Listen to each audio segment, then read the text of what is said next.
നമസ്കാരം, ജന്മഭൂമിയിലേക്ക് സ്വാഗതം. മെറ്റ നിയന്ത്രിക്കുന്ന സോഷ്യൽ മീഡിയ പ്ലാറ്റ്ഫോമിൽ പ്രധാനമന്ത്രി നരേന്ദ്രമോദി അപ്ലോഡ് ചെയ്ത വീഡിയോ സന്ദേശങ്ങൾ അറിയിപ്പില്ലാതെ നീക്കിയതിനെ തുടർന്ന് മെറ്റയുടെയും ഇൻസ്റ്റാഗ്രാമിന്റെയും ആഗോള മേധാവികളെ വിളിച്ചുവരുത്തി കേന്ദ്ര സർക്കാർ. മോദിയുടെ വീഡിയോ എന്തിനാണ് പിൻവലിച്ചതെന്നതിന് ഇവർ രണ്ടുപേരും വിശദീകരണം നൽകേണ്ടി വരും. ഫേസ്ബുക്കിനെയും ഇൻസ്റ്റാഗ്രാമിനെയും ഇന്ത്യയിലെ ഭരണം അട്ടിമറിക്കുന്നതിനുള്ള സാഹചര്യം സൃഷ്ടിക്കാൻ ഉപയോഗപ്പെടുത്തിയോ എന്ന സംശയം ബലപ്പെട്ടതിന്റെ അടിസ്ഥാനത്തിലാണ് ഈ നീക്കം.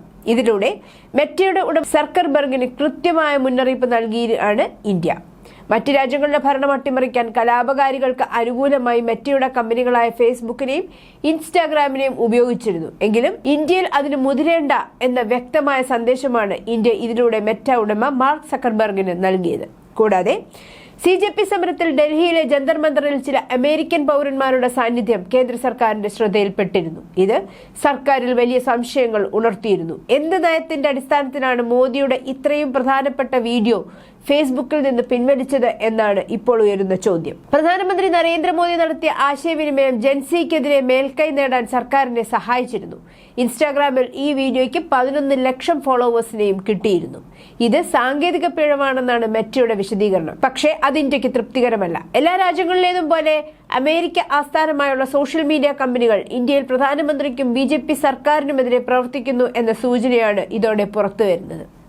അതിനിടെ വിദേശ സോഷ്യൽ മീഡിയയുടെ അക്കൗണ്ടുകളോ സംഘടിത ഡിജിറ്റൽ നെറ്റ്വർക്കുകളോ തെറ്റായ വിവരങ്ങൾ, ഡീപ് ഫേക്ക് വീഡിയോകൾ, പ്രകോപനപരമായ ഓൺലൈൻ ഉള്ളടക്കം എന്നിവയിലൂടെ കോക്രോച്ച് സമരവുമായി ബന്ധപ്പെട്ട പ്രതിഷേധങ്ങളെ സ്വാധീനിക്കാൻ വിദേശ ബന്ധങ്ങൾ ശ്രമിച്ചോ എന്ന അന്വേഷണവുമായി Maharashtra cyber crime.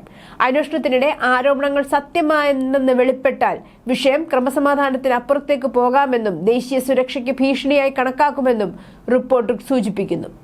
Maharashtra cyber crime report അനുസരിച്ച് കോക്രോച്ച് ജനതാ പാർട്ടി നയിക്കുന്ന പ്രതിഷേധങ്ങളുമായി ബന്ധപ്പെട്ട് തെറ്റിദ്ധരിപ്പിക്കുന്നതും പ്രകോപനപരവുമായ ഉള്ളടക്കം സോഷ്യൽ മീഡിയയിൽ വ്യാപകമായി പ്രചരിച്ചിരുന്നു. വ്യാജ പോസ്റ്റുകൾ, AI ജനറേറ്റഡ് ഉള്ളടക്കം, പൊതുജനങ്ങൾക്കിടയിൽ അസ്വസ്ഥത സൃഷ്ടിക്കാൻ ലക്ഷ്യമിട്ടുള്ള ഡീപ് ഫേക്ക് വീഡിയോകൾ എന്നിവ ഉൾപ്പെട്ടതായി ആരോപിക്കപ്പെടുന്ന 500-ലധികം സോഷ്യൽ മീഡിയ അക്കൗണ്ടുകൾ അന്വേഷകർ തിരിച്ചറിഞ്ഞതായി റിപ്പോർട്ടുകൾ പറയുന്നു. ഈ 100 കണക്കിന് അക്കൗണ്ടുകൾ പാകിസ്ഥാനിൽ നിന്നും മിഡിൽ ഈസ്റ്റിലെ രാജ്യങ്ങളിൽ നിന്നുമാണ് പ്രവർത്തിച്ചിരുന്നത്.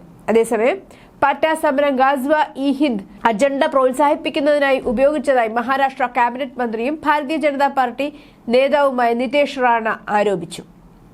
CJP സമരവുമായി ബന്ധപ്പെട്ട് പുറത്തുവരുന്ന മറ്റൊരു വിവരം, ദുബായിൽ പ്രവർത്തിക്കുന്ന അബ്രക്കോ ഫ്രൈറ്റ് എന്ന കമ്പനിയുടെ ഉടമ മുഹമ്മദ് ഷാജി CJP സമരത്തിൽ പങ്കെടുക്കാൻ അയച്ചത് 23 ചെറുപ്പക്കാരെയാണെന്ന് വെളിപ്പെടുത്തൽ. സാമ്പത്തികമായി അത്ര മെച്ചപ്പെട്ട നിലയിലല്ലാത്ത ചെക്ക് കേസിൽ പ്രതിയായ മുഹമ്മദ് ഷാജി ഇത്രയും പേരെ സമരത്തിന് അയക്കാൻ പണം എവിടെ നിന്ന് കിട്ടിയെന്ന ചോദ്യമാണ് ഉയരുന്നത്. മുഹമ്മദ് ഷാജി അയച്ച 23 പേരും സ്റ്റാർ ഹോട്ടലിൽ നടന്ന CJPയുടെ വിജയാഘോഷ പാർട്ടിയിൽ പങ്കെടുത്തിരുന്നതായി തിരിച്ചറിഞ്ഞതോടെയാണ് ഈ ദുബായ് ബിസിനസ്സുകാരൻ പെട്ടത്. 23 പേർക്കുള്ള വിമാന ടിക്കറ്റ്, താമസം, ഭക്ഷണം തുടങ്ങി എല്ലാ ചെലവുകളും മുഹമ്മദ് ഷാജിയാണ് വഹിച്ചത്.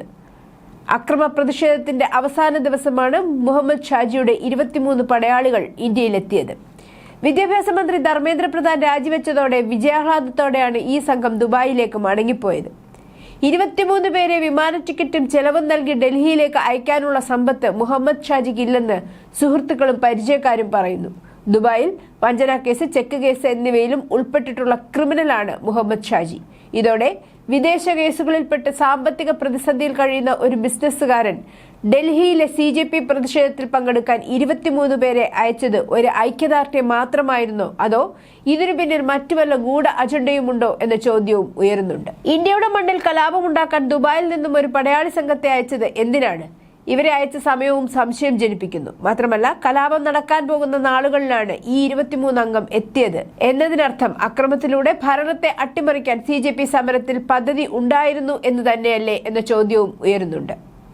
മുഹമ്മദ് ഷാജി നിലമ്പൂരിനും ഇയാൾ ഡൽഹിയിലേക്ക് അയച്ച 23 ജീവനക്കാർക്കും പിന്നിലെ ഫണ്ടിംഗ് വഴികൾ എന്തായിരുന്നു എന്നതിനെക്കുറിച്ചും അന്വേഷണം നടന്നു വരികയാണ്. അതിനിടെ CJP സമരത്തിൽ പങ്കെടുത്ത ക്രിമിനലുകളെ ശിക്ഷിക്കാമെന്ന സുപ്രീം കോടതിയുടെ ഇടക്കാല ഉത്തരവ് നടപ്പാക്കാൻ അനുവദിക്കില്ലെന്ന് CJP പ്രക്ഷോഭത്തിൽ പങ്കെടുത്ത മുഴുവൻ പേരെയും കേസെടുക്കാതെ വെറുതെ വിടണമെന്നും CJP വക്താവ് സൗരവ് ദാസ് ചൊവ്വാഴ്ചയാണ് വിദ്യാർത്ഥികളുടെ ശിക്ഷ സംബന്ധിച്ച് സുപ്രീം കോടതിയുടെ വിധി വന്നത്.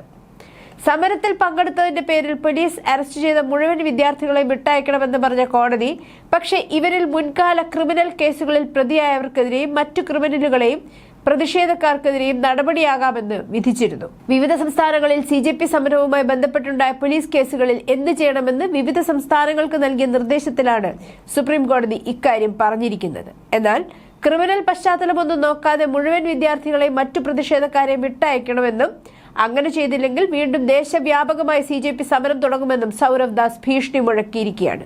ഇക്കാര്യത്തിൽ സുപ്രീം കോടതിയെ വരെ ധിക്കരിക്കുന്ന വിധത്തിലാണ് CJPയുടെ നിലപാട്. എക്സിൽ പങ്കുവച്ച സന്ദേശത്തിലാണ് സൗരവ് ദാസിന്റെ ഈ താക്കീത്. അതിനിടെ പാറ്റ സമരത്തിന്റെ പേരിൽ നടന്ന അക്രമവുമായി ബന്ധപ്പെട്ട എല്ലാ FIRകളും പിൻവലിക്കില്ലെന്ന് ഡൽഹി പോലീസ്. പാറ്റ പാർട്ടി നൽകിയ ഉറപ്പനുസരിച്ച് സർക്കാരോ ഡൽഹി പോലീസോ രജിസ്റ്റർ ചെയ്ത കേസുകളിൽ മാത്രമേ ഇളവ് ബാധകമാകൂ. മറിച്ച് ലൈംഗിക പീഡനം, ആക്രമണം, വനിതാ മാധ്യമ പ്രവർത്തകർ ഉൾപ്പെടെ മറ്റ് ക്രിമിനൽ കുറ്റങ്ങൾ തുടങ്ങിയ സ്വകാര്യ പരാതികളുടെ അടിസ്ഥാനത്തിൽ രജിസ്റ്റർ ചെയ്ത കേസുകളിൽ നിയമ നടപടികൾ പതിവ് പോലെ തുടരും. News desk Janmabhumi.